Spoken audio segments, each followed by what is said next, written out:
জি না, এই অভিযানের পূর্বে আমাদের কোনো নোটিশ দেওয়া হয় নাই। ইতিপূর্বে তারা প্রায় এক বছর আগে অবৈধ একটা উচ্ছেদ অভিযান করছে হঠাৎ করে এই জটিকা অভিযানের মাধ্যমে। সেখানে কিছু নোটিশ তারা দিয়েছে এবং রাজুক প্রতি বছরে 2-4টি জটিকা অভিযান করে এখানে জনমনে আতঙ্ক সৃষ্টি করে, ভাঙচুর করে। অনেক পেশেন্ট, অনেক রোগী সেখানে অসুস্থ হয়ে গেছে। চন্দ্রিমা মডেল টাউনের প্রত্যেকটা রাস্তাঘাট এত সুবিস্তীর্ণ, এত প্রশস্ত, এত ব্লকে ব্লকে ভাগ করা, মসজিদ, মাদ্রাসা, স্কুল, কলেজ সমস্ত শৃঙ্খল এবং ডিসিপ্লিন মোতাবেক প্রতিষ্ঠিত।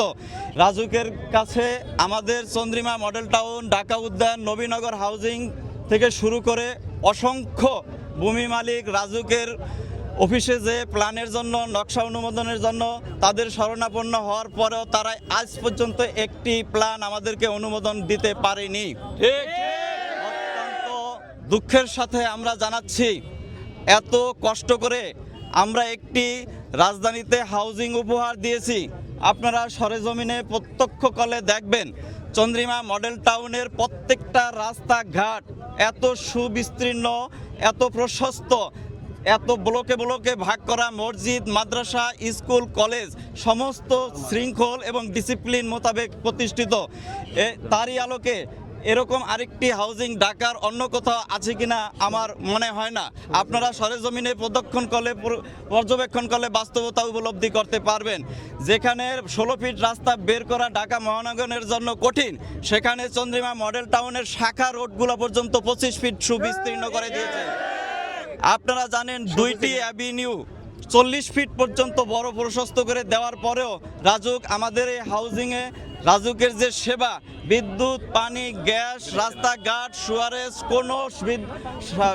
কোনো নাগরিক সুযোগ সুবিধা ফ্যাসিলিটি আজ পর্যন্ত নিশ্চিত করতে পারে নাই। হঠাৎ করে তারা ইসরায়েলের মতো প্যালেস্টাইনে যেভাবে হঠাৎ করে অভিযান পরিচালনা করে, ভাঙচুরের মতো ঘটনা ঘটায়, সেই জায়গা থেকে রাজুক প্রতি বছরে 2-4টি জটিকা অভিযান করে এখানে জনমনে আতঙ্ক সৃষ্টি করে, ভাঙচুর করে। অনেক পেশেন্ট, অনেক রোগী সেখানে অসুস্থ হয়ে গেছে। জি না, এই অভিযানের পূর্বে আমাদের কোনো নোটিশ দেওয়া হয় নাই।